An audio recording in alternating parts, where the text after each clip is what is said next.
Bismillahirrahmanirrahim. Assalamualaikum warahmatullahi taala wabarakatuh. InsyaAllah pada hari ini kita akan menyambung pelajaran kita berkenaan dengan bab tayamum. Baik, sebelum ini kita sudah menyelesaikan hampir keseluruhan bab tayamum ini. Jadi pada video kali ini Ustaz akan menghabiskan baki tentang bab tayamum ini.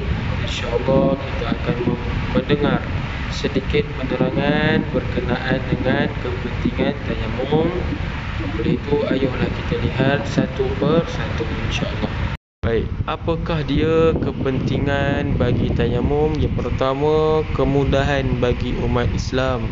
Baik, apakah yang dimaksudkan oleh di sini?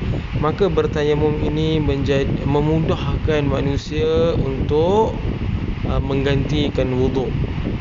Jadinya apabila manusia ini, orang Islam ini susah untuk menemui air untuk berwuduk bagi menunaikan solat, maka tayamum ini adalah ganti kepadanya. Dan tayamum ini pula menggunakan bahan yang ada di sekitar kita, mudah nak dapat. Jadinya ia memudahkan bagi orang Islam untuk bertayamum bagi menunaikan solat. Maka yang kedua pula ialah memastikan umat Islam tidak sesuka hati meninggalkan solat. Betul. Bila mana ketiadaan air bukan menyebabkan kita untuk meninggalkan solat kita, tak. Bila mana buka-buka paip, tak ada air lah, bolehlah kita tinggal solat hari ni sebab ialah tak ada air. Salah.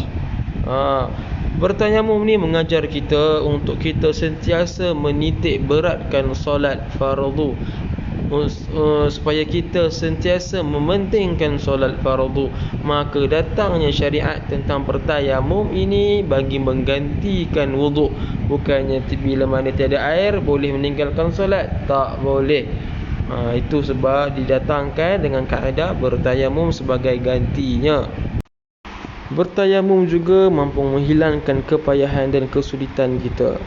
Okey, kenapa berkata begitu? Ialah bila mana ketiadaan air, kita perlu mengambil tayamum. Dan tayamum ini menggunakan debu tanah yang suci.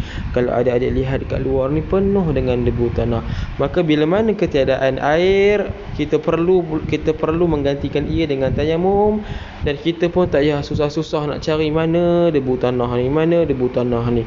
Dia ada dekat sekeliling kita. Maka ianya memudahkan kita untuk bertayamum dan menunaikan solat insya-Allah. Bertayamum juga mampu menyucikan jiwa manusia sebagaimana berwuduk.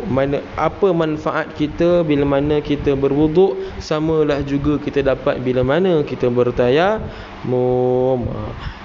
Kalaulah wuduk ni mampu menggugurkan dosa-dosa kecil kita, begitu jugalah dengan tayamum. Itu saja untuk yang keenam. Maka kita lihat seterusnya, iaitu umat Islam perlu menjaga kebersihan diri. Kalau kita biasa berwuduk menggunakan air, bila mana kita berwuduk sebenarnya dia membersihkan anggota-anggota badan kita. Begitu jugalah dengan tayamum. Debu-debu tanah yang pasir yang suci itu merupakan, orang kata apa, dia kasar tau. Dia kasar. Bila mana dia kasar, kita lalukan dekat anggota badan dia, dia mampu menggugurkan juga ataupun menyucikan anggota badan yang kita lalukan pasir ke atas dia. Maka tu Ustaz kata daripada awal tadi, apa-apa kelebihan yang kita dapat bila mana kita berwuduk, kita akan dapat juga bila mana kita bertayamum. Tu sebab Allah Subhanahu Wa Taala menggantikan wuduk. Allah menggantikan wuduk bila mana ketiadaan air dengan cara bertayamum. Selesai sudah kepentingan tayamum, dan ini merupakan sedikit info ataupun maklumat tambahan kepada murid berkenaan dengan kebersihan jiwa rohani. Pertama, berwuduk. Kedua, mandi wajib. Tayamum. Kemudian istiqamah. Keempat-empat perkara ni mampu menjaga kebersihan jiwa rohani kita, mampu memelihara jiwa kita supaya sentiasa taat kepada perintah Allah Subhanahu Wa Taala. Kerana berwuduk berwuduk, mandi wajib, tayamum merupakan cara untuk kita menggugurkan dosa-dosa daripada tubuh kita. Kemudian kita istiqamah. Istiqamah ni maksudnya berterusan melakukan amalan-amalan yang baik yang mampu meningkatkan ketakwaan kita kepada Allah Subhanahu Wa Taala. Jadinya Ustaz pesan kepada anak-anak semua, jangan sesekali meninggalkan solat, kerana itu merupakan kewajipan kita sebagai hamba kepada Allah Subhanahu Wa Taala. Syukran jazilan ala husni istima'ikum. Alhamdulillah kita secara umumnya telah menyelesaikan semua topik yang berkenaan dengan bab tayamum. Apa-apa persoalan boleh ajukan kepada Ustaz secara dalam talian ataupun secara bersemuka, dua-dua tak ada masalah. InsyaAllah Ustaz sudahi video Ustaz dengan kalam Assalamualaikum warahmatullahi wabarakatuh. Dumtum bil khair.